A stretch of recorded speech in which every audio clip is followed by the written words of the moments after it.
Welcome to Talk Dirt to Me, where two farmers shatter myths and take on the top issues facing America's farmers. Here's your hosts, Logan and Bobby Lee. Everybody. Yeah, a good afternoon edition. It is, and back in cool weather again. I think it was warmer last week when we were recording. Oh, yeah. No, last week when we were talking about how awesome the weather was. Yeah, it was like 70 degrees. It's not terrible right now, but it's chilly. Yeah, it's good hoodie Windy. weather. Windy. It's the wind that's making it miserable today, but It is. We got an awesome one for you guys today. Before we get to show you what awesome stuff we got in store, we need you to do two things. First, we need you to hit that like button, hit subscribe, leave us a rating and a review. The Spotify folks been crushing it. We're gonna hit 400 ratings on Spotify here before too long. So guys, y'all are crushing it. Apple folks, you're still lagging behind a little bit. So we need y'all to go and leave them 5 stars. And if you're watching on YouTube, leave us a comment. Let us know what you think of the episode, and we'd love to hear from you. And also go to talkdirtpodcast.com. Submit your questions on there so we can keep up with them. And what else do they need to do? yeah, go to agzaga.com. They got all kinds of good deals going on right now. Again, as always, big push for the bale net wrap, silage wrap, that sort of stuff is spring is quickly approaching. And like always, you're not going to pay full price. Use that discount code TALKDIRT, all caps, all one word. Check them out. That's right. Guys, we got a special one for you today, and we are joined by Amanda, otherwise known as FarmFitMomma. And Amanda is crushing it in the farm fitness world. You know, we were talking off air, so this is our first person in the fitness world, but she's very much in the ag world. And I think it's a cool meshing of the worlds. I feel like it's a pretty easy meshing of the worlds. Like they kind of go together really well. Amanda, welcome to the show. Yeah, thanks for having me, guys. You're talking about weather. We actually were supposed to get 2 to 3 inches of snow yesterday. It was cloudy and overcast, and now it's like sunny and no snow. Well, that's Welcome to South Dakota, right? Yeah, y'all keep that snow up there, right? Yeah, I don't want any of that. It was that same storm system, which we got lucky. They were telling us, we were under, risk of severe weather, and we ended up getting some rain and wind, but it was most of the real nasty stuff went south of us. So Same here. hope everybody else did okay, but yeah, we don't want any snow. We've had our share for the year, so. I'm ready for spring. Yes. Yeah. Now, tell everybody where you're at. So I'm located on the eastern side of South Dakota, and we're in a unique location where it's tucked into the northeast corner of South Dakota. So we're technically like 6 or 7 miles away from Minnesota, and then 20 miles away from North Dakota. So if you guys want to hit we call it the trifecta, you can hit Minnesota, South Dakota, and North Dakota in less than 2 hours or an hour. Yeah. I've never been to any of them. I've driven across South Dakota a bunch of times going hunting, but I guess I'm trying to think how we go across there, but come up the western side of Iowa and into South Dakota and then shoot across to Wyoming and Montana. So. Yeah, I actually went to It's college. pretty. It's very pretty. Yeah, it's beautiful. The west side of the state is super pretty. I mean, I'm not saying the east side isn't either. It's more flat, but the west side, you have the Black Hills and it gets super pretty over there. Yeah. Where did you say you went to college? Where at? So I grew up in Nebraska, believe it or not. Okay. I am a flatlander through and through. I grew up in the western end of Nebraska where you can see your dog run away for days, Yeah. And I went to college at the University of Wyoming. So okay, good deal. I was a cowboy. There you go. Well, that's your background now. You're very much in ag now. Has that always been a part of your life? I mean, did you grow up in ag, or where? Just take us back to how it all began. Actually, no. So my hometown was so much like a railroad. It was Burlington, Northern Santa Fe. And then it was agriculture. So it was kind of a split between the two. And it was a small town, big town. What I mean by that, it was like growing up, it was maybe 11 or 12,000 when the railroad had their massive boom. And that's actually what my dad has worked for the railroad since he was 18. Wow. So, I mean, I didn't grow up in agriculture at all. I wasn't even a part of agriculture until I met my husband. which that was very eye-opening because you think you know a lot about agriculture because of in a small town. You're like, oh, I know about ag. And then when you marry into it, it's a whole different industry that I would say at least more than 90% of the population that I do not fully understand. Yeah.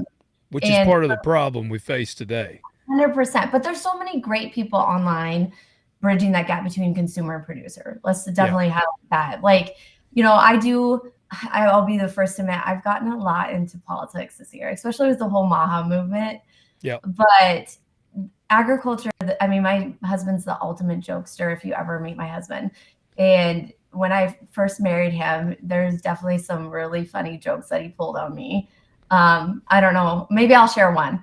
But yeah, we gotta hear some now. You done teased us. Okay, so like we were dating, and so going back to the University of Wyoming, I graduated college as a radiation oncology therapist. So I was in the medical field.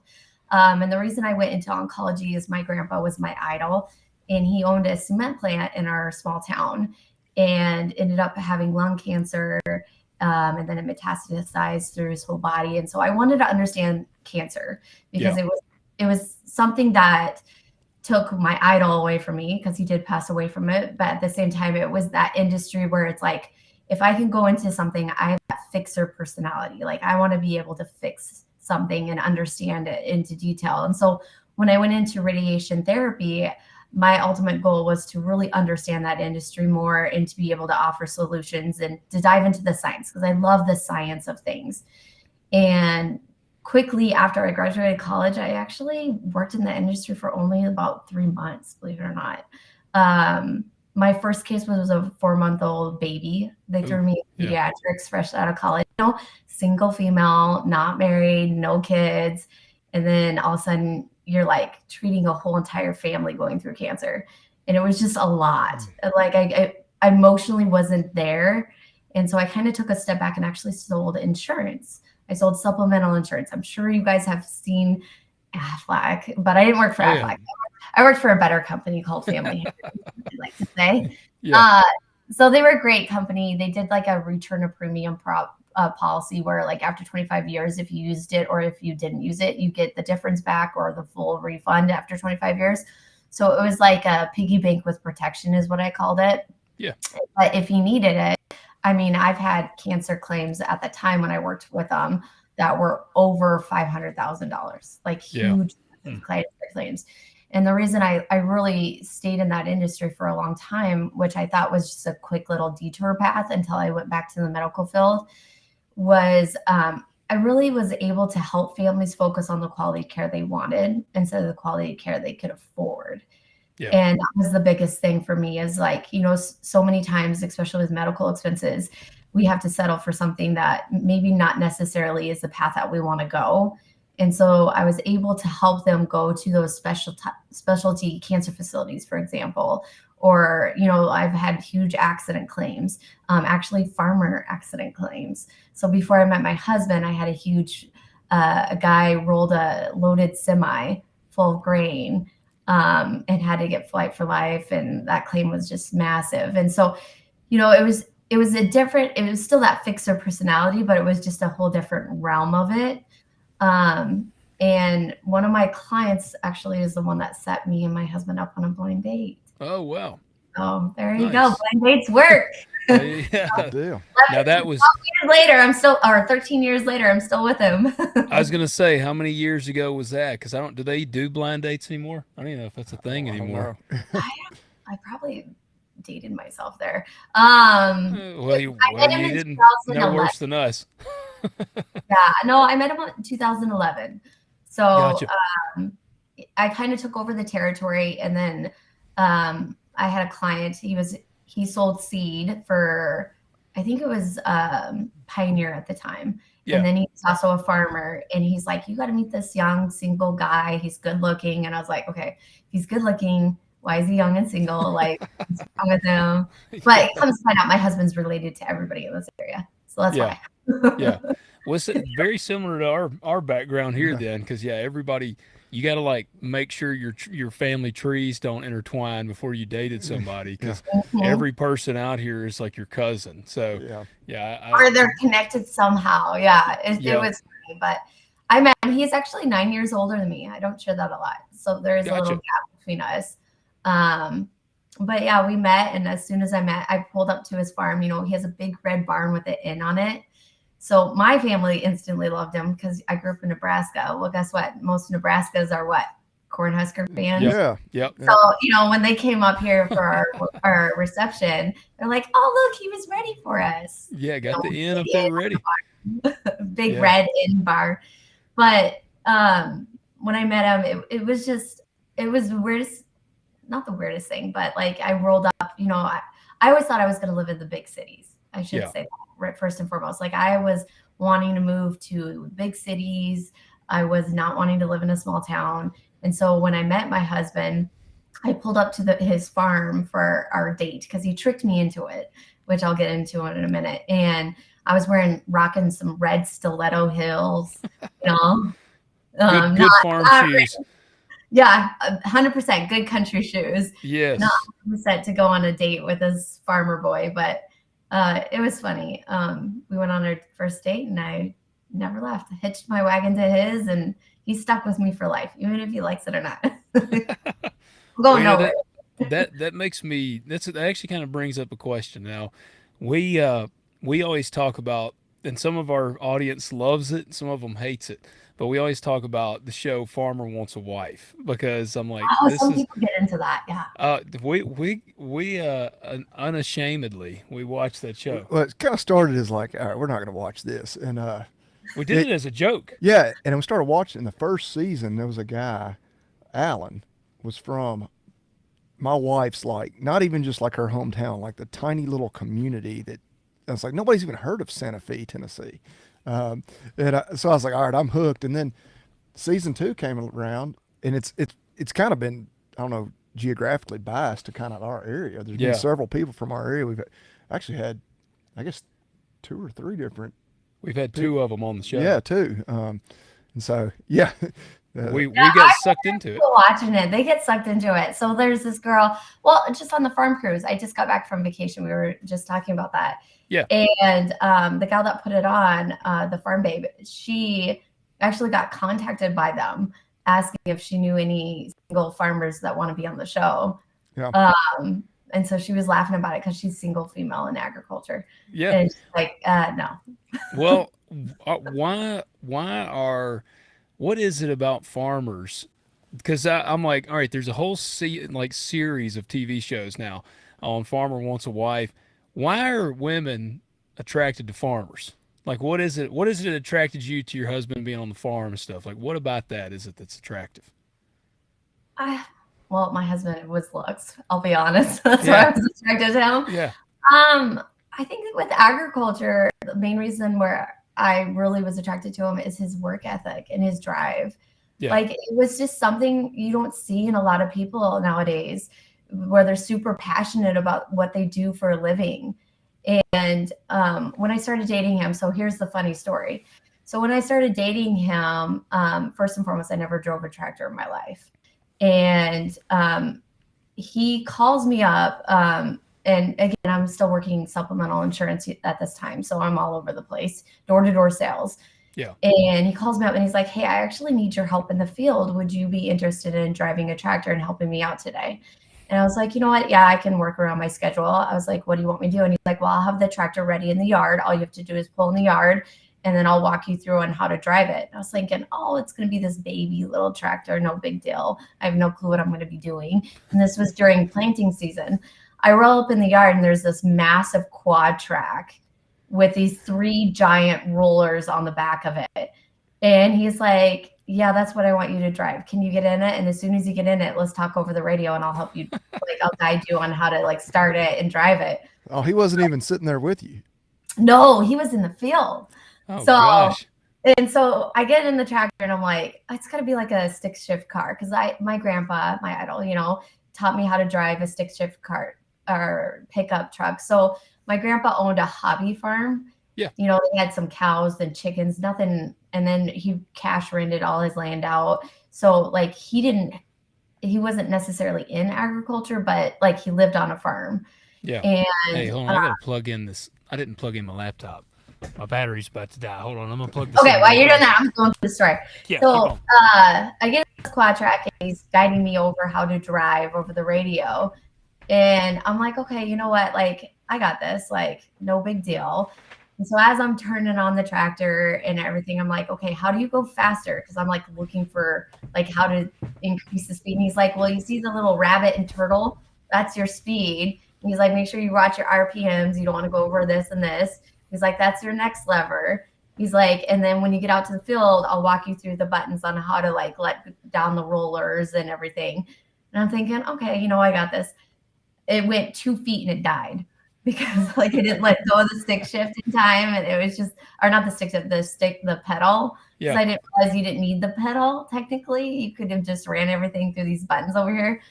So finally I get to moving and grooving down the road. Well, then he's like, I'm at the land behind the farm, you know, and he's like, when you get out here, call me again. And so then I got out there and then he was walking me through on how to put the rollers down. He's like, don't make sure you go over like 10. You know, the goal is to catch up to me because he was planting soybeans. I was gonna say, are you roller crimping? I'm rolling soybeans. So I should mention too. So a lot of people that don't know agriculture, I don't know, like you said, you have a lot of clientele that does ag. Yeah. The reason why you roll soybeans is you compact the dirt. So when you go to harvest, you can drop the header lower and not hit rocks. Yeah. It just makes it smoother. And so when I got out there, I was lowering the rollers and he goes, well, I just want to tell you this is the only this is the only field that is fenced, so don't take out the fence. And he's like, and go, like we had GPS on or not GPS, but we have field maps on our system, monitor system, so you could see where you are at in the field. And he's like, don't take out the fences, catch up to me and make sure everything turns blue. You know, because as you go over it turns blue. I was like, okay. Well, next thing you know, I caught up to him and he's like, I thought I told you to go 10. I was like, well, I got moving and grooving and I ended up going like 16 miles per hour. I didn't know the fences, but you were efficient. I was very efficient. And it was a river bottom field. So let's just highlight that. Like those river bottom fields are so like hilly and just rocky. And so I'm going 16 miles an hour, just flying over this field, catching up to him. Did you take the fence out? I did not. Well, and there you go. And that's when he told me he knew he was going to put a ring on it. He was like, on this. Yep. Yeah, that was your test. You passed the test. Yeah. I did. I passed the test, but I failed his other test that he, like prior to that. So this is the one you guys will get a kick out of. I was going with him to go drop off so we sell most of our corn to ethanol plants in our area. Yeah. And there was an ethanol plant that was, I don't know, about an hour away. And he's like, do you want to ride with me? I got to go, you know, drop this load of corn off and get back to the farm. And I was like, sure. I was like, quality time to spend in the semi with him, you know, whatever. And we get up to this stop sign and he kind of does this like roll stop, you know, just not a full on stop, but like rolls through it. And I smacked him. I was like, hey, that was a stop sign. I was like, I don't want to get it like that's illegal. And he goes, well, don't you know stop signs with white trim are optional? Yeah, no, I never paid attention. I probably should have my license revoked at that time. Yeah. But I ran stop signs for like 2 weeks after he convinced you. He had me convinced. And this is on me. Like telling this story makes me look like a fool, but like finally I was driving with my sister, my nephew, and my little niece, and I did that and she smacked me and she's like, what are you doing? And I was like, well, stop signs with white trim are optional. And she goes, all stop signs have white trim. Oh my God. And like, that's great that he never told you otherwise.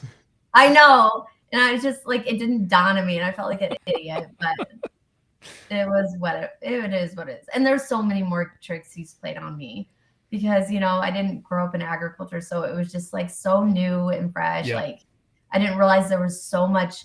I someone on the outside coming into agriculture, I didn't realize how efficient that business is. Like how efficient farmers are. Because if you look at it, they have agronomists, they do soil health testing, they look at the weather. I mean, we're the world's biggest gamblers. If you look at it, crop prices, markets, you name it. And so I guess I didn't realize how intertwined I don't even know the word, agriculture was as a whole. I just thought, they just plant seed and watch it grow and go harvest it. Then I think that's what a lot of people think. They don't realize business. Yeah, they don't understand all the hands that are involved in a crop going from plant to harvest. And I actually just last week I talked at one of our local schools. They had like a career day for kids, and they were teenagers, and I went and talked, and that was one of the things I said. I was like, look, right now the ag economy is pretty crappy. Like as a row cropper, I'm a full-time row cropper, and I mean this year I'm literally just rolling the dice. Like I'm like, okay, and they actually just unleashed the tariffs yesterday. Well, our markets have been crap after the 25% tariffs. Yeah. It is. I mean, I hope that he knows what he's doing. But yes, you got to trust it. It's all chess. I mean, again, I haven't been paying attention to politics until this year, but chess game, you can see it. And he's a hell of a businessman. Like I do know, like every time he's done something like with Canada and all them, the media is always like, this is it. It's all going to hell. And then they come and meet his demands. So I'm just hoping that it's going to work out. But, I told these kids, I said, the ag economy is not great, but there's still a ton of jobs for agronomists and service techs. I mean, like our local John Deere and Case IH are always hiring service technicians. I mean, and so there's a ton of places for people to get into ag.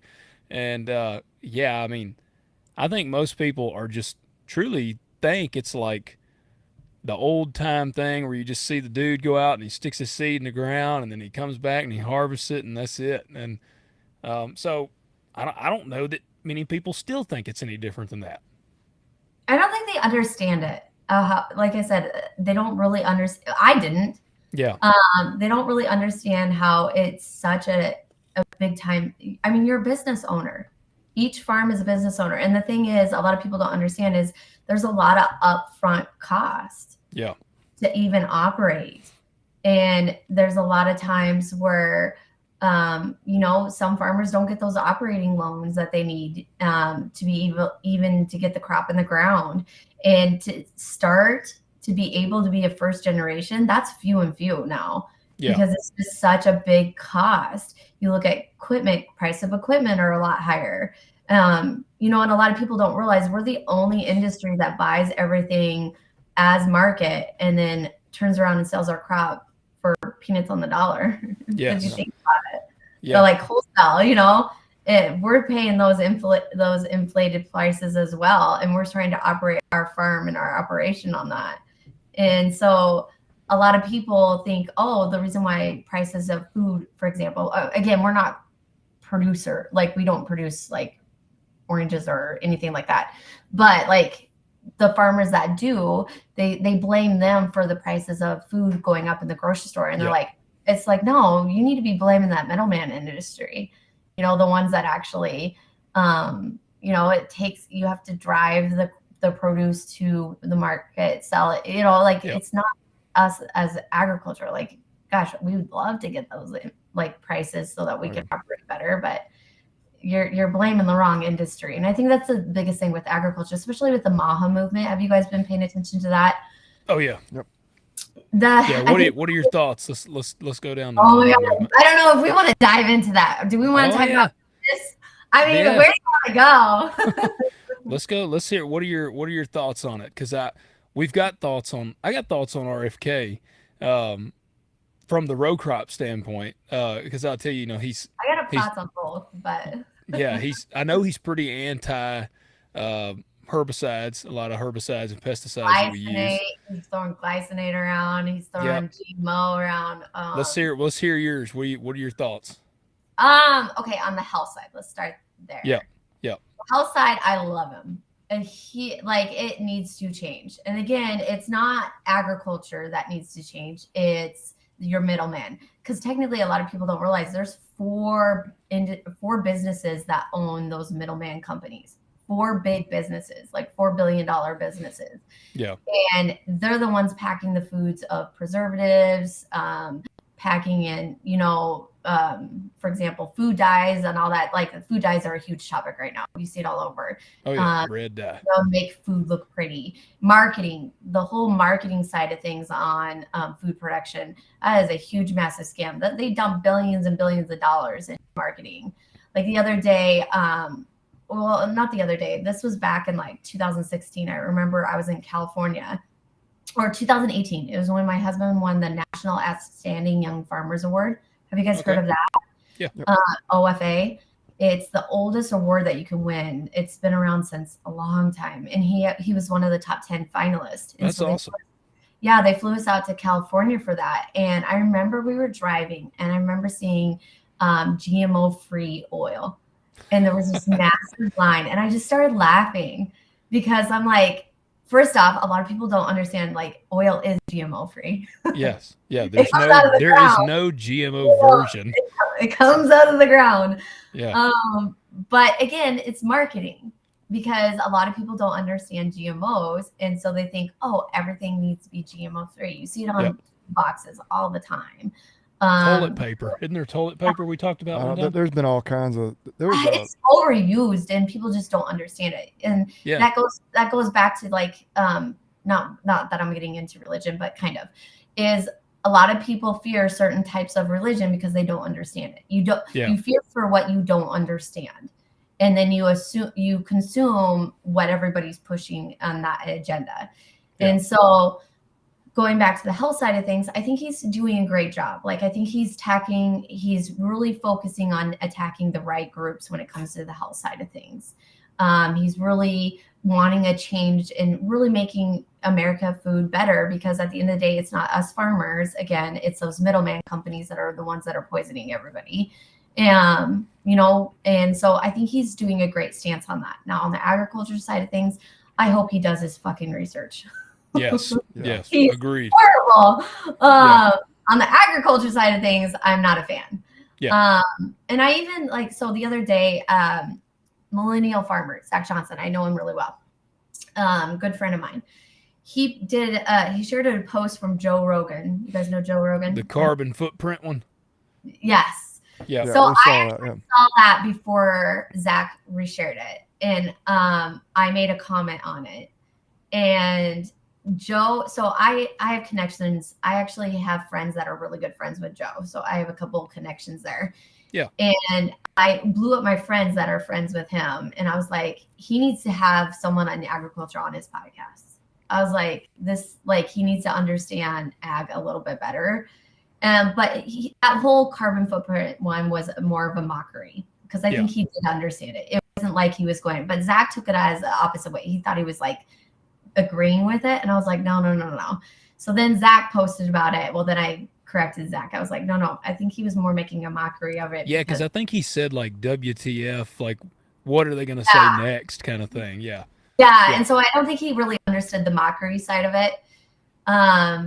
But it started this massive spark, and I was like, you know what? He's had amazing fitness people on his podcast talking. We're from everywhere, but he has not had someone, that's really specialized in fitness and also wellness in general and agriculture. And so then I was like talking to Zach and I was like, we need to get on there. I was like, you bring the agriculture side of things. I know enough to be dangerous and I will bring the fitness side of things and we can really make a huge impact. And so my friend reached out to his team. I don't know if it's going to happen. We'll find out. Maybe it'll happen this year. Yeah. But talking about agriculture as a whole, it's just so many people don't understand, not even the business side of things, but ag in general. Like glycinate, for example, I've seen him or Kennedy throw that out and say how it's poisoning, but yet he doesn't understand, with today's technology and the advancements in GMO seed, we actually use way less glycinate than we did compared to the 1970s. Yeah. Like, he doesn't understand that. And so then now they're targeting glycinate or other chemicals that we're using, but we use a lot less because of advanced technologies and the advancement in our industry. And so it's interesting topic because so many people are just so focused solely, they're tunnel visioned. They're like, they're poisoning us, they're poisoning the earth, they're not understand, like they don't realize that they have blinders on and they're not seeing the big picture. Well, it's easy. It's easy. It's the low hanging fruit. I look at this person. They're big on Instagram. The Food Babe. I'm sure you've heard of the Food her. Babe. Yeah, just like her. She's a fear mongering. She doesn't even. If you look at her profile, let me go off about her first and foremost. I actually went off about her on Discover Ag. Yeah, I had a conversation with Natalie and Tara recently. First and foremost, I'm not a fan. A lot of those individuals are all about fear mongering and not dishing out the facts and science. And then they dish it out enough to get you hooked. Yeah. So like one of them talked about like how 77% of young adults don't qualify for military. Okay, let's break that down. Who said that? The Food Babe? It wasn't the Food Babe that said that. It was another one of those. There's 4 of them, I think, or 5 of them. Yeah. Let's break that down. Okay, out of that 77%, 11%, the reason why they, so this is ages 17 to 24. We're talking 17 to 24. The reason why, so I read that whole report, is 11% is like obese. And then out of the 11%, you have about 20-some% that are actually mental health, like they have mental health issues. Yep. And we're talking like, anxiety, depression, like the list goes on. And then the majority of them don't qualify from between the mental health issues and that it is drug use. And there's so much more into it. Yeah. But she claimed that 77% was part of the reason was because of like food industry and the reason why the way she worded it was like she wasn't lying, but it wasn't stated correctly. And it was more of the fear-mongering tactic. It's misleading. It's very misleading. 100%. And someone that doesn't understand the health industry and agriculture would have looked at that and been like, oh my gosh, like she's right. Yeah, and it's like, I have friends that fall for it. I have friends on Instagram that share her stuff constantly. Yeah. And I'll respond. I'm like, no, but she's got a huge following. Let me at him. I'll get after him because that's the thing. And that's why, I mean, we love these long form conversations because a lot of this stuff is very nuanced, and you can't put a 20-second Instagram reel or a quick meme, with 2 sentences, to really break down these issues. But it's kind of like clickbait, or it's like it gets people fired up, and so then they share it and it goes viral, and it's like, oh yeah, she's an expert now. Yep. Yeah, well, but that's the thing. So on social media, yes, things are changing. A lot of people are getting their content on social media or through podcasts. Yeah. But the biggest thing is you have that 20-second window to grab attention. It's all about the hook. It's about like how you position yourself. So you make a blanketed bold statement, and then where you need to educate is in the caption. And a lot of people do not educate in the caption. Right. Do not educate or the science. Like I'm all about the science and data, which we can go into that here in a second. I can explain my fitness business and how we're way different. But it's just like a lot of people go for the clickbait. And then all of a sudden they have a other hidden project or agenda on the side. So like that Food Babe, she has her own protein line, Truly or True whatever. Yeah. And that's non-GMO. That's ultimately what she's pushing, but it's frustrating because like it seems like she's got close ties to Kennedy. And it's like, okay, wait, like he needs to get other people that are opposed. So a good leader doesn't just have people that agree with your point of view, but also have people that oppose your view. Yeah. That's truly a good leader, because then you're bringing in both sides and you're gathering that data and information, and you're actually being able to get educated on both sides and have a true stance. Yeah. And so I really do hope he takes more action. I mean, he's only been elected or approved for what, 2 weeks now? Yeah. Well, and I'll tell you, I like a lot of what I've seen so far from Brooke Rollins, the Secretary of Ag. Like, she hasn't said anything that's alarmed me yet, really, and so I'm kind of hoping if he tries to kind of go after the chemical side of things and stuff like that, that Brooke might can reel him in and kind of be like, hey, which people also, I have friends again on Instagram I see, and they're good folks and they mean well. They've just been hoodwinked by the Food Babe and some of these others, and they share stuff and they'll be like, Kennedy's gonna ban all chemicals in agriculture. And I always get a kick out of that because there's a lot of them that truly believe that. And I'm like, if he did that, that would be the end of American agriculture as we know it, because that is a part of the machine right now. And like they really believe that. I've told people, I'm like, there's a lot of people that are going to be really disappointed with RFK because he is not going to be able to do that. And I laugh at them attacking glyphosate all the time because paraquat is about 10 times worse or more dangerous than glyphosate is. I mean, and you mentioned it well, like people don't realize we literally use 32 ounces to the acre of glyphosate. I tell people, I'm like, go get you a big gulp cup at a gas station and fill it up. And, that's like your standard, just large cup. That's how much Roundup goes across 1 acre. People underestimate like how much area 1 acre is. That's nothing. They don't understand it. Yeah. They don't get it. They don't see the bigger picture. And I'll be the first to tell you again, I didn't understand it. Yeah. No, I didn't get it. And let's attack GMOs for a second. If you eat a freaking banana or seedless watermelon, do you realize that that's GMO? Like, hello, most of your fruit and vegetables that you get in the grocery store are GMO. I'm stating that obvious because like a lot of people don't understand that. They think, oh, a normal banana, like a yellow banana, is GMO free. No, it is not. It's a genetic modified organism, because the reason why GMO exists is first and foremost to keep the food system going. Like there's more and more people getting born. The food system cannot keep up. We're trying to, in an acre of land, we're trying to produce as much crop in that acre to supply the food system.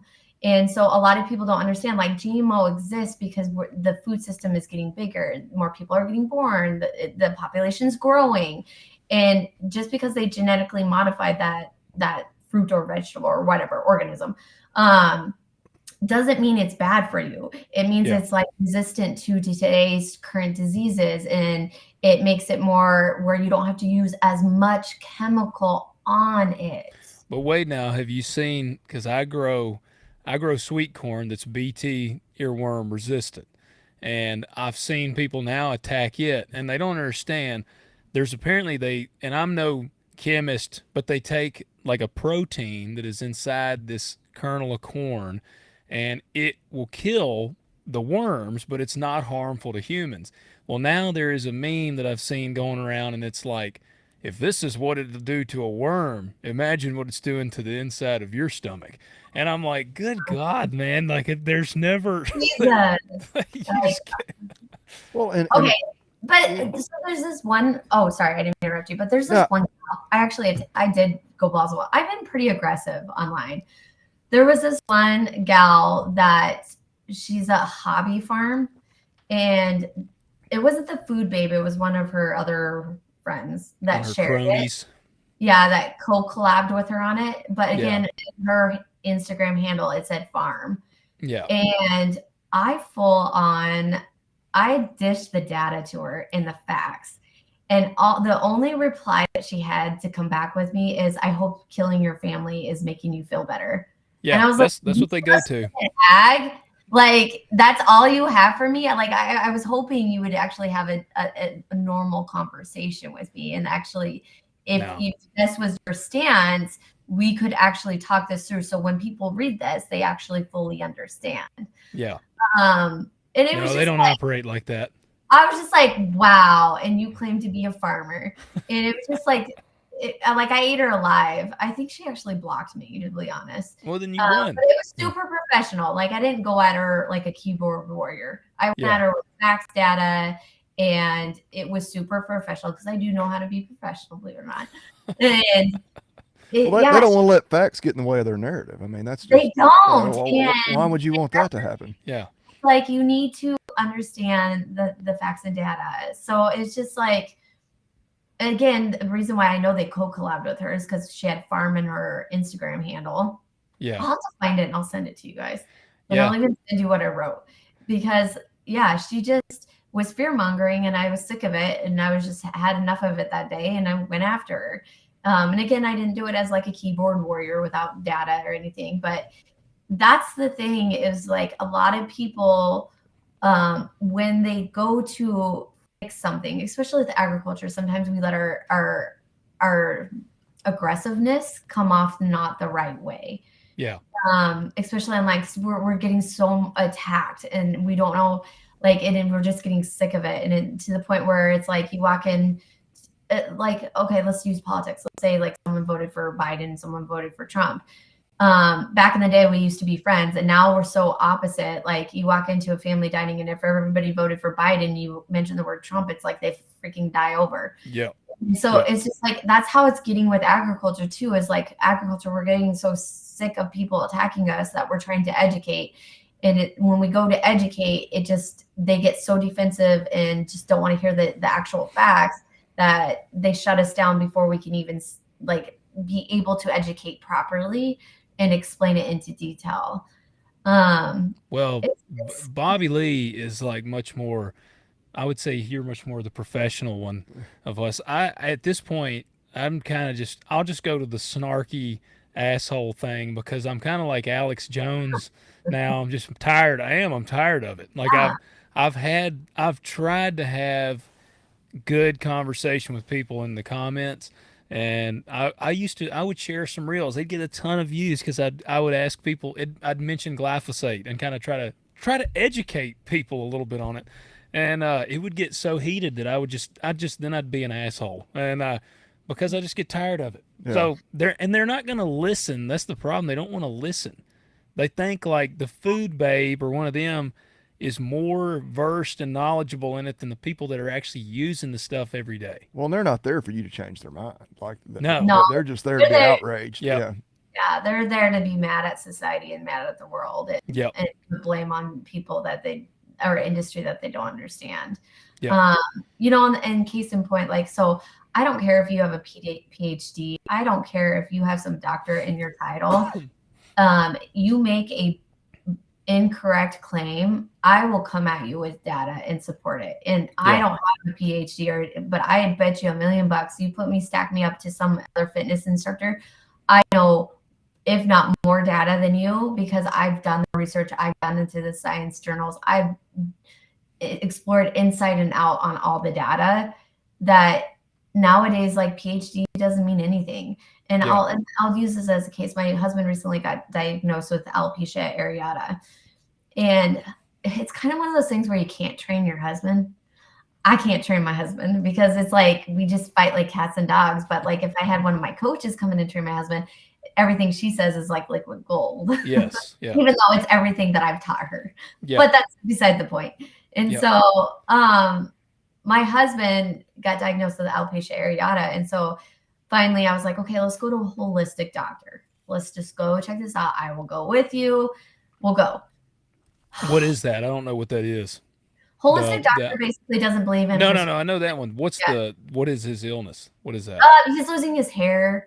His autoimmune system is attacking his body, basically. Gotcha. And so he got diagnosed with autoimmune disease. And so what it is when you get diagnosed with autoimmune disease, it can be different. There's so many different autoimmune diseases out there. It's ridiculous. But like in some cases, it can attack your hair follicles, which is what is happening to my husband.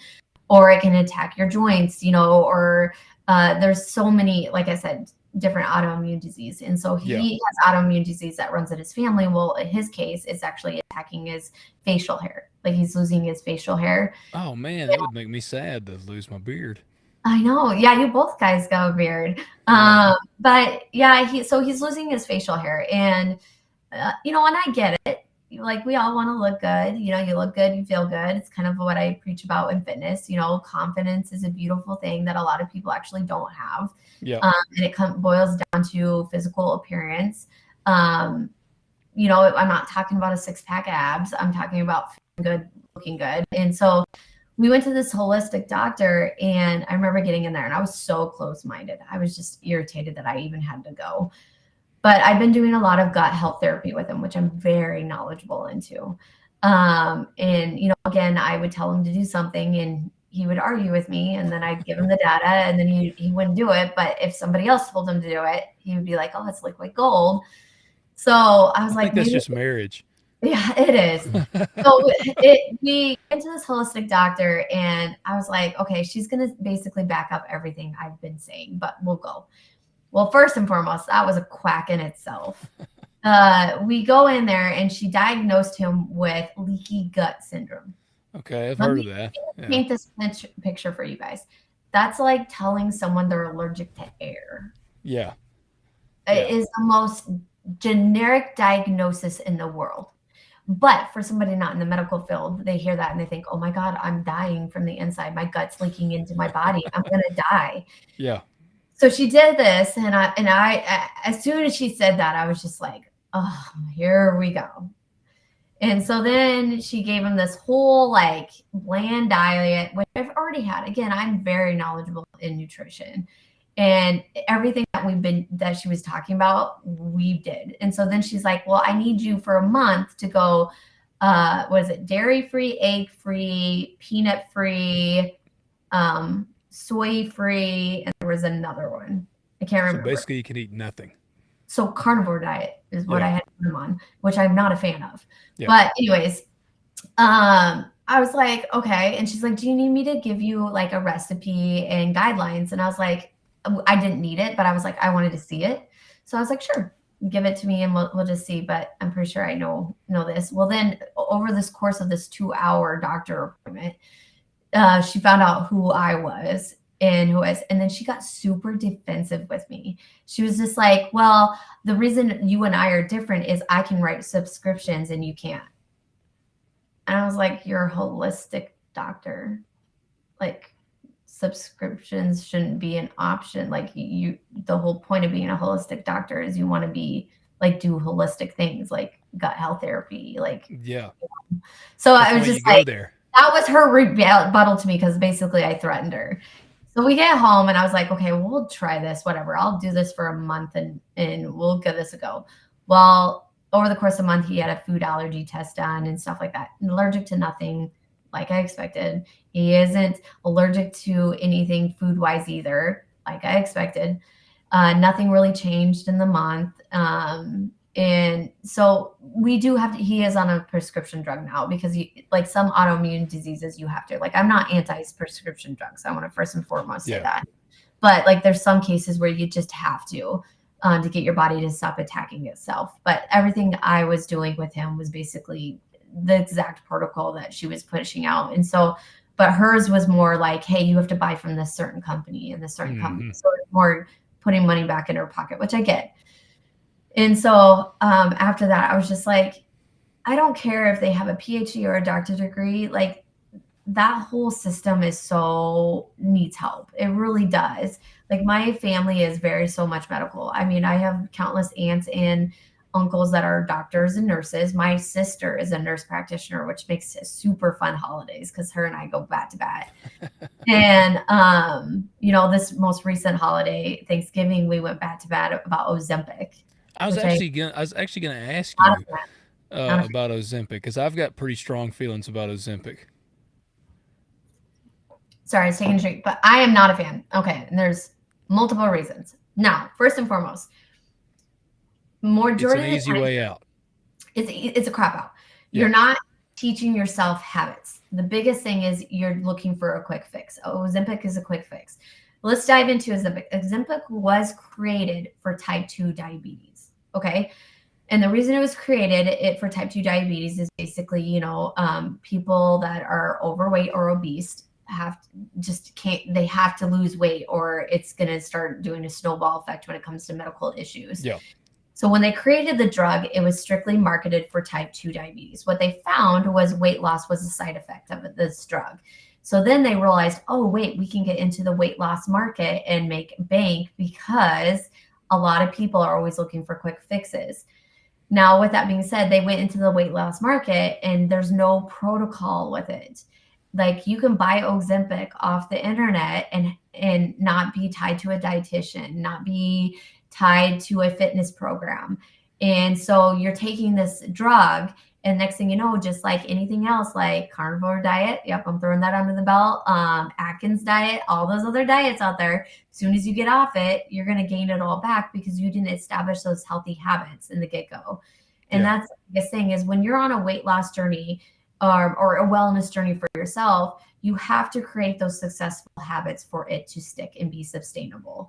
And with Ozempic, now I had a massive post about this, and you guys should go read it, because there was a couple people I went back and forth with that was super educational. And there was a gal that piped in and said that she went on Ozempic, but her doctor tied a nutrition program and a weight program with it. In that case, I would support it, because then you're establishing those habits. So the ultimate goal is not to be on it long term. The ultimate goal is to take it, and then eventually, once you start to establish those habits, get the heck off it. Yeah. But a lot of people are not going the correct path when it comes to Ozempic. And one of the side effects of Ozempic is muscle loss. Yeah. Like you see that a lot.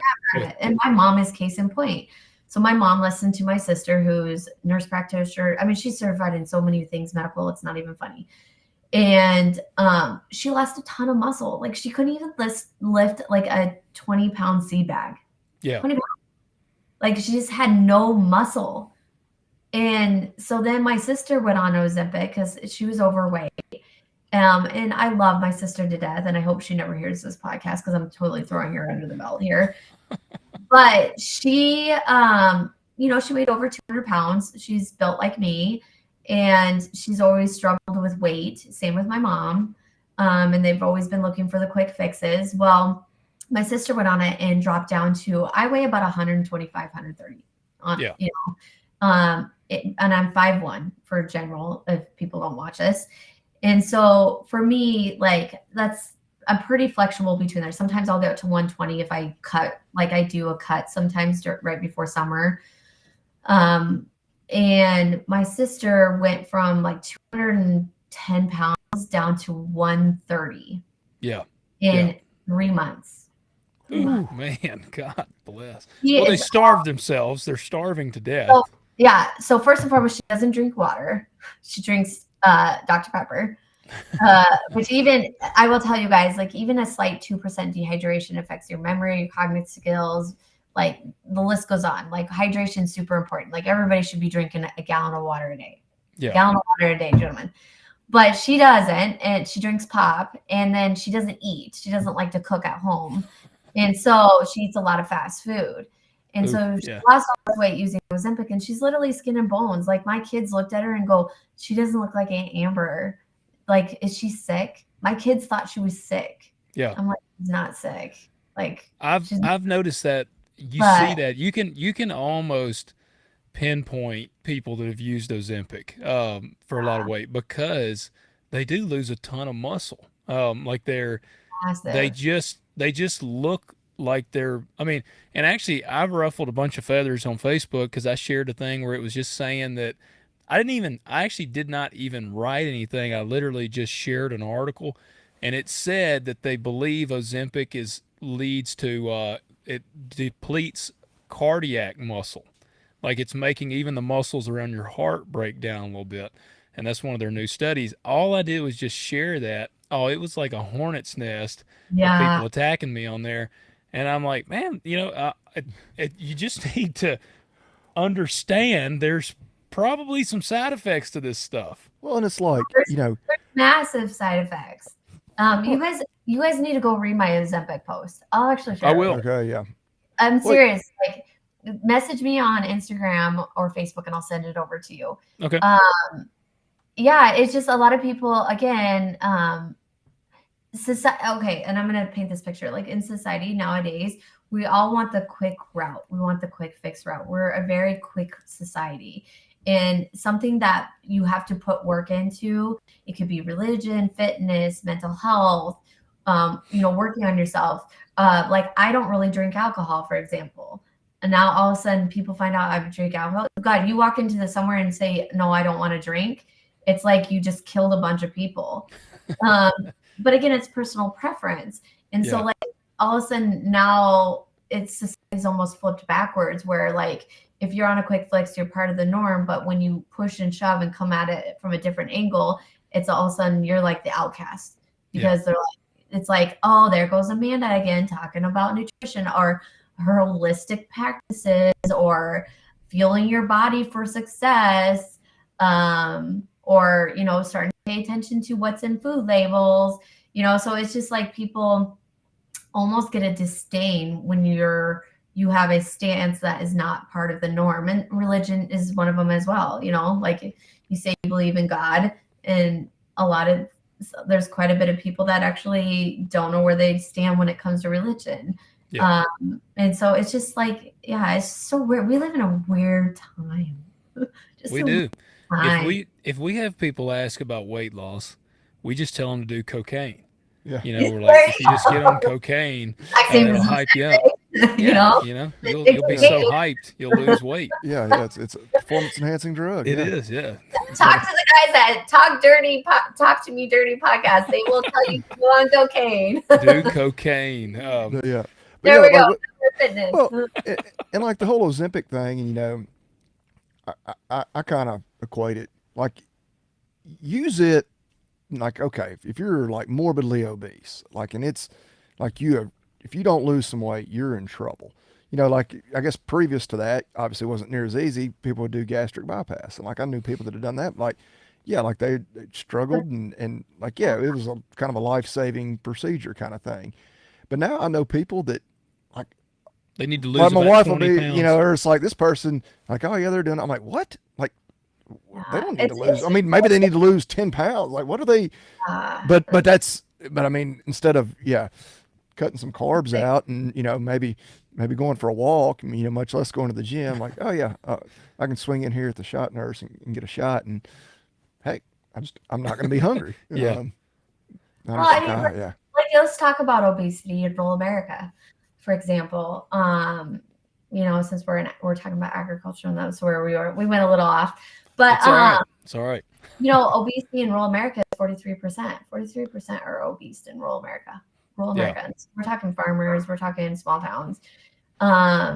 And what plays into that, like, let's hit the agriculture side of things, is like, again, technology is advancing in our industry very so much, but it's also making our industry lazy. Believe it or not, I'm gonna throw this out there, and a lot of people are not gonna like me. But with that being said, like, now, back in the day, I've been to my grandpa's hobby farm when I was little, and we used to have to chuck those little square hay bales on the back of a cart. And that was a lot of work. Oh, hell yeah. But now they actually have a machine that does that. Yeah. Like, that will go and pick it up. And you just drive around the machine. And, like, I love my husband to death, but there's times where he's sitting in a combine or tractor for 12, 14 hours a day. Yeah. With very little movement. And so what's happening is our industry is getting very sedentary. Yes. We're becoming a very sedentary industry. Yes, we're steward of the land. We're busy. There's stuff, but like, as of to like crop, like my husband and I, for example, like, he spends quite a bit of time sitting in that tractor. And so, like, I talk to him all the time about, doing a 15 to 20 minute workout with me. And so going to what I actually do. So FarmFit training, to go into our story a little bit quick. I don't know how long you guys want this, but I'll give you the man version. Give us the man version. Mansplain it to us. Like, man it up, Amanda. So the man version is, after I met my husband, we got married, had 2 beautiful boys. I kind of went part-time with my career. And during that time, I always wanted to launch a fitness business. So I have an associate's degree in health promotion. And again, a fixer personality. Like I've always wanted to do a fitness business, but I never, one of those bucket list things that you put on the back burner. And so in 2020, so the day before the national lockdown, which was March 20th, 2020, we just built our house 4 years prior to that, like our dream home, customized everything, built it. But, my husband was our contractor and it was half a mile away from the farm. It got on fire. We lost our entire home in less than 2.5 hours the day before the national lockdown. The next day, it was that 2-week quotations in there on purpose lockdown. And I stumbled massively. I couldn't sell insurance anymore. I was a stay-at-home mom. I was homeschooling our kids, which was a whole different beast in itself. We didn't have a home. My mental health just tanked. It was like my world was rocked upside down. And then there was the isolation on top of that. And so my husband was used to that, like planting season was coming up, not a huge change for him in the agriculture side of things, but my world was just flipped. And so during 2020, my gym was in our house because I've always been in the fitness space. Like that was my bread and butter. That was my de-stressor. That was my time. And so I started posting these workouts online of flipping tires because I lost my gym and you couldn't get gym equipment. So my husband would go to the junk pile and bring up like random pieces of equipment and tires. And so in March 20th, 2020, I did a plank challenge. Again, not certified, just threw it together. And I was like, I'm going to throw this online and see how many people want to join me in agriculture on this plank challenge. I had 800 plus farmers across the world. We're talking Australia, UK, Canada, across the United States. Like it was just like it exploded. Everybody was planking on barns, tractors, middle of the road, in a field. It was just really cool to see our community come together. And what I realized is like there wasn't in rural America, mental health services are far in between, even like medical services compared to big cities. And so that was one of my pushes of wanting to get certified in mental health is because like, we're 3.5 times higher as an industry to commit suicide compared to any other industry out there. 3.5 times higher. Like more like last year, 7 young farmers in North Dakota that I heard of committed suicide, and they were in the ages of 35 to 45. Yeah. And so it's a hard industry. And so one of my biggest pushes of launching my fitness business is I didn't want it to be like anything out there. I wanted it to be for those hardworking individuals, not just agriculture, but like hardworking individuals in rural America or rural Canada or whatever country you live in, where it's like, I'm going to give you something that's 15 to 25 minutes a day, 5 days a week. I will humble your ass in that time, but then you get to go on your day. Because like one of the case studies I read is I dove into the science journal and it took 100 people, 50 and split it 50-50. They had 50 people do like 15 to 25 minutes of the same movements for 4 rounds. And then this other group, they had to do the 4 movements, but they had to do it for 45 minutes to an hour. What they realized is the group that had the less time hit muscle failure fast because they picked up heavier weights and they pushed and challenged their body a lot more compared to the individuals that had a longer time frame. And so like going through that scientific journal, I was just like, okay, that's what I want to incorporate into FarmFit training is these got to be quick and effective workouts. They got to be 15 to 25 minutes and then people get on with their day. We're going to give them 2 rest days, 2 upper body days, 2 lower body days, and a HIIT style. So I really specialize in functional hybrid training is what I do. Yeah. And I was like, nutrition, I have to simplify that. So I actually educate something called macronutrients. Have you guys heard of that? Yep. So basically the word macro is a Greek word that means large. So you're focusing on the nutritional value of foods in large amounts, protein, carbs, and fats. Now I specialize in high protein because protein is the building block of life. And we can go on and on about how a high protein diet is super beneficial for anybody. It doesn't even matter if you're a child or an adult. But I wanted to be able to educate that simpler because a lot of nutrition programs out there will hand a cookie cutter program to individuals. So they'll be like, oh, if you eat this program and eat everything exactly how I laid out, you'll lose weight, which you do. But what happens when you get off that? Yeah. It's like you gain it all back. And then it's like, oh, I just need to go back to eating chicken and rice for the next 6 weeks. Well, nobody wants to do that. I'm married to a farmer and we have a freezer full of beef. You know, like I'm not going to eat chicken and rice for the next 6 weeks. You're going to offend Bobby Lee. If you talk about eating a lot of chicken, you're going to upset Bobby Lee. He's a cattleman over here. I mean, we have we just got to have half a, well, I said half a cow, but I got corrected by my husband. He's like, it's half a beef. He's like, We won't hold it against you. No, I'm like, okay, half a beef. Let me correct my terminology here. But, you know, and so what we focus on in FarmFit training is it's more meals. So like I cook for anywhere from 4 to 8 people during harvest because we have seasonal help that will come in and help us. And I cook the meal. Like I cook for everyone. And I'm not going to make myself and the boys something different from what they get in the field. Yeah. So I make the same food and everybody eats the same thing. And the guys love it because they're full and they lose weight and they start to feel better as they're helping us for the 2 months of harvest. And so like, they're like, how is this healthy? And they used to ask me like what was in it. And they've gotten to the point where they don't even ask me. They're like, we know it's high protein and it's good for you. And it's going to help us feel full longer. We got it. Just give us the food. Yeah. But that's the thing is like we specialize in meals. So we'll give you like a high protein lasagna dish, for example, that where you double the meat source. So like one of the things I talked about on that Disco Out podcast, Disco Ag with Natalie and Tara is like a lasagna dish. Like maybe it asks for a pound of ground beef, double that. So go 2-pound ground beef in that recipe, cook it exactly like you would the recipe. And then how we educate is like, let me teach you adding different side options to hit your overall macro profile because, you know, your macros are customized to you as an individual. So that way you're cooking one meal for the whole family, but you're still hitting your goals. If it was muscle gain, fat loss, or if you're wanting to shred fat and build muscle at the same time, you know, there's different goals that each individual has. And so it becomes a really cool domino effect because you're cooking food for yourself, but you're also cooking food for your whole family.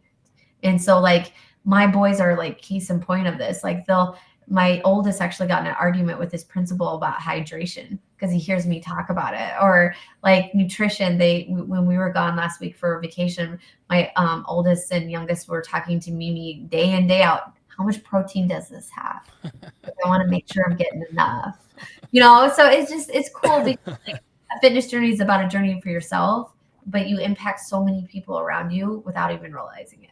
Yeah. And so that's really the ideal of FarmFit training. It's for those hardworking individuals that don't have a lot of time.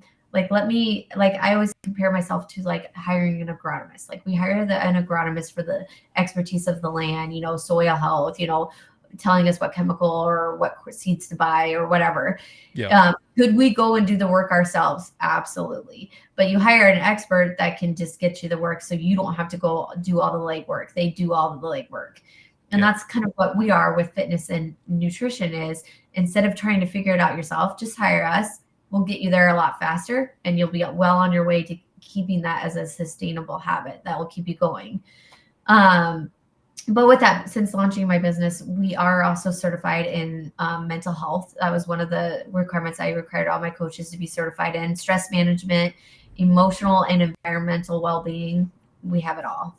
So we're not just your typical fitness and nutrition program. Yeah. We're a full circle there. Well, I do. That's one thing I try to urge guys that I talk to in the ag world is get into.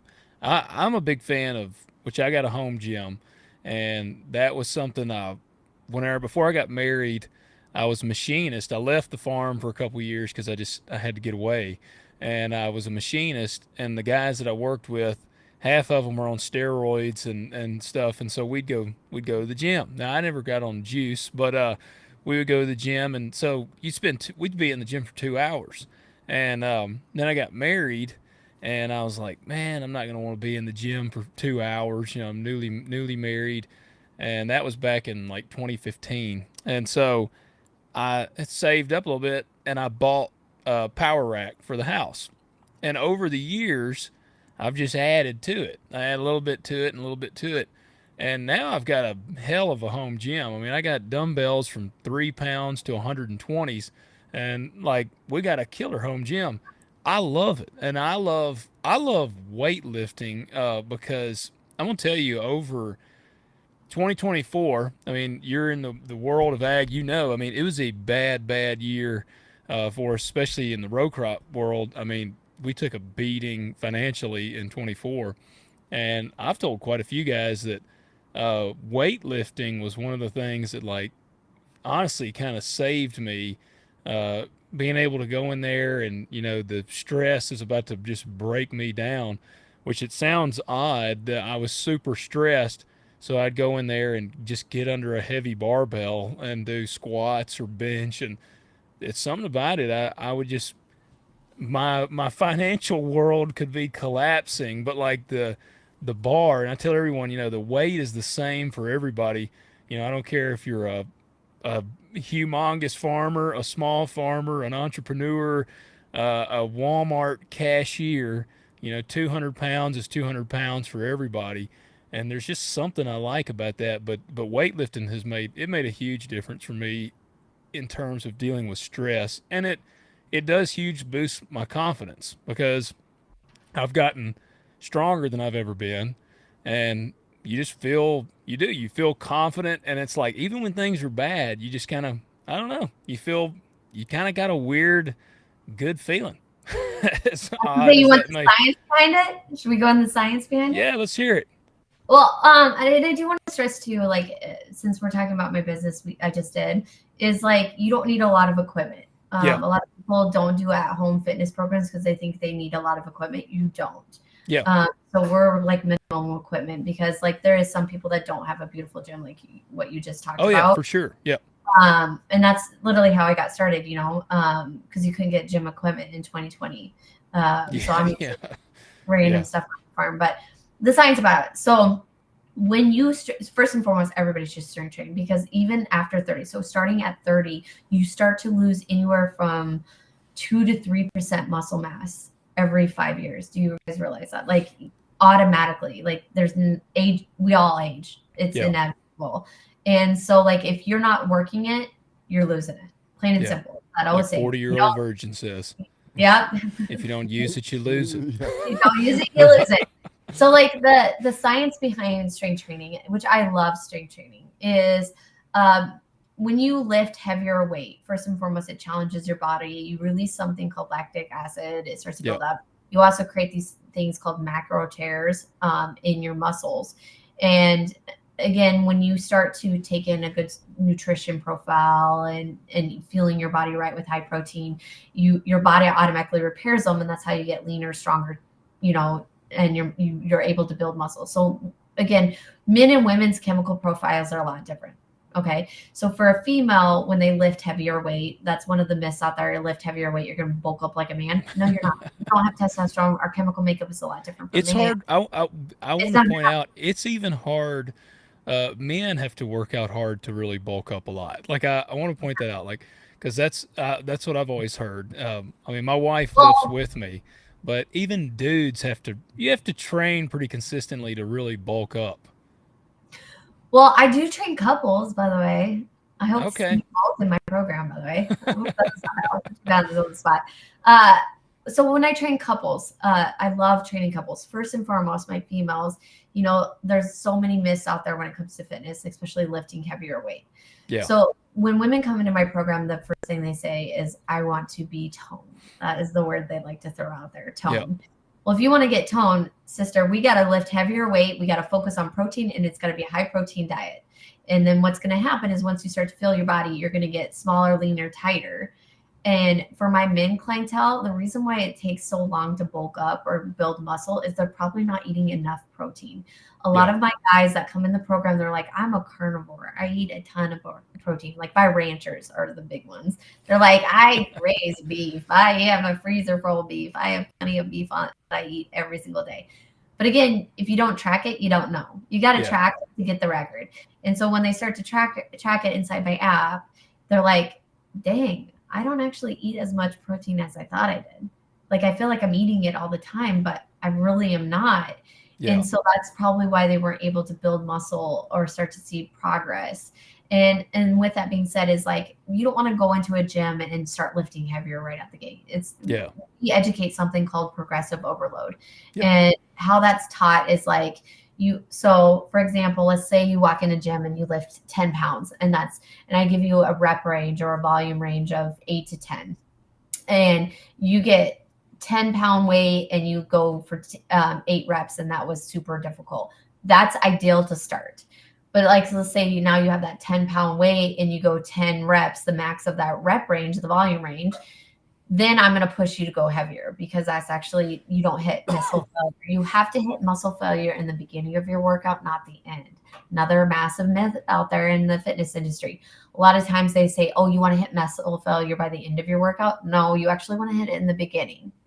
So that's where the quick, effective workouts come into play, because if you hit muscle failure in the beginning of your workout, and let's say you end up having to drop down by your last round, that is so ideal, because you're creating those macro tears. And then if you have like a great post-workout meal, if you're a meal person, I'm personally a shake gal, you'll be able to replenish, refuel your body with the less like carbohydrates that you lost during your exercise, repair your muscles. You want to make sure you get healthier fats in there.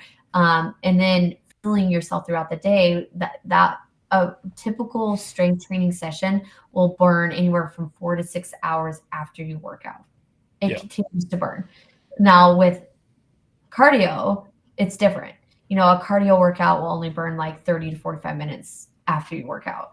And so you'll receive more benefits by doing strength training, because you release those amazing things called happy hormones, endorphins. Dopamines. Yeah. You release them naturally in your body. And that's in return starts to make you start to feel better. You start to, have more pep in your step. You're more energetic.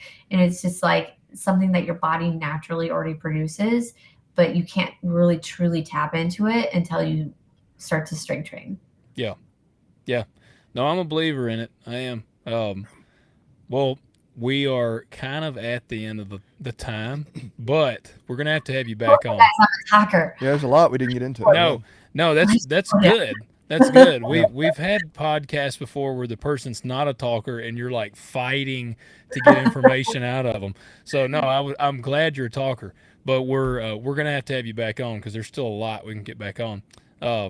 If you'd come back on, would you come back on the show? I totally come back on. Like, Awesome. I mean, I'm an open book. I love being able to myth bust and get some good knowledge out there that's actual factual information. So if you guys want me to come on, we can talk about nutrition next. I mean, there's so much I could talk about. There's a lot. I even want to get into the training even more, because that's where I really am passionate about that myself. Now we're going to put you on the spot. At the end of every episode, we try to highlight an American-made product that we would put our stamp of approval on. And we did not give you a heads up. We just put our guests on the spot. Yeah. And so is there an American-made product? And we kind of cut our guests a little slack. Like, is there just if it's an American-made product, that's even better. But what is a product that you would put your stamp on? But we got to get our guy. We got to cue up our voice here for the part. Let me start off with 2 words. Made in America. His famous 2 words, made in America. Oh my God, I have so many. So if you guys check out my website, like, there is actually a lot of food products that you can buy directly from a farmer. So there's that's fantastic. Yeah. So there's like 3 Farm Daughter noodles I'm affiliated with. There's Dakota Pure Bison, you're buying directly from a rancher.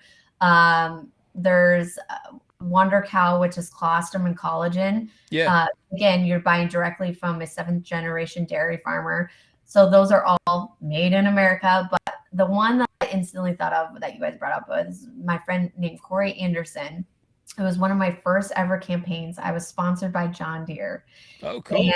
And he created something called this Warbell. It's a piece of equipment that is very versatile. You can use it for upper body, lower body. And I created a 30-day program with it, which John Deere sponsored me. Is that your green thing? That's like, I've seen that. It kind of resembles a front weight. Yeah. Yep. That baby's made in America. That baby's made Awesome. 35 minutes away from my house. I was wondering if that was what you were going to say. What's the name of the company? He is called Iron Warrior. And if you use the code FarmFitMomma, by the way, you can get a discount. Okay. You can't get it in John Deere Green. That was a limited edition, only through me. Oh, But I do have 7 left. Can you get it in Kubota orange? That's what Yeah. Bobby Lee wants to You know. only can get it in black. Oh, that's my favorite But color. again, guys, I have 7. But that means you would have to do my program with it. So there's the trade-off. Well, Bobby Lee's been So, wanting to do I a do new have program. 7 of them up Where for grabs. did you get that from? Yeah, Bobby Lee's been saying he wants to start a new program. I'm just saying I have 7 of them up for grabs. Yeah, we'll have to get more into the fitness stuff next time. 'Cause, like, I do a lot of working out just they're in my super natural cool. day to They're day. such a versatile. Like, again, you could own all 3 sizes, the 35, 55, and 75, and Yeah. you literally would have a complete gym. Yep. You use That's it for awesome. upper body, lower body. But yeah, his name is Corey Anderson, and it's Iron Warrior USA. And use the code. What's the code? FarmFitMomma. So FarmFit and then MOMMA. Gotcha. And I don't get any perks off it. Like, it's literally a 10% discount for you guys, and that's it. Like, I don't get any kind of special perks or nothing. Yeah. But that thing, I love it, and it's so freaking sweet. And anytime I post a picture or reel with it, everybody's like, "What is that?" Yeah, you know I've seen it on your page. Yeah. Yeah, everybody's like, "What is that?" Like, can I get one? And I'm like, "You can't. They're not for sale anymore." Sorry. Well, there you go, guys. Check that out. Amanda, thank you for coming on the show. Yeah. thank Where you. can people follow you? Yeah, give us a shout out of where everybody can check out what you're up to. Well, my main accounts are obviously Instagram, Facebook, and X. And it's FarmFitMomma. It's FarmFitMomma. The business is also on those platforms as well, which is FarmFit Training. So I highly recommend following the business. And it's all of us coaches. We all dump into the business. So there's tons of different views and stuff. And the cool thing about my business too is everybody that works for me is actually in agriculture, believe it or not. Oh, cool. So my 2 coaches are also farm wives. My videographer grew up on a farm. Yeah, we're all ag. So it's really cool to work with people that understand this industry as well. And then I would say those are the main ones. I do have a TikTok. I do have LinkedIn, but I don't do anything on those platforms. Yeah, that's how we are. And I deleted my Snapchat. I got hacked, and it took me like 3 months to get it back. And I was like, nope, done. Yeah. Well, we'll stick around. Don't go anywhere. We appreciate you for coming on the show. And our audience there, we ask that you would leave us a rating, leave us a 5-star rating on Spotify or Apple. Comment below. Let us know what you thought of the episode. Go give Amanda a follow and get on her training. And Yeah, go to agzaga.com. Y'all know what to do. Y'all know the discount code, Talk Dirt, all caps, all one word, all the good stuff, not just the bayonet wrap. Go check it out. Fill that shopping cart up. Get your 10% off. Get your free shipping. Yep. All right, guys. We'll catch you next week.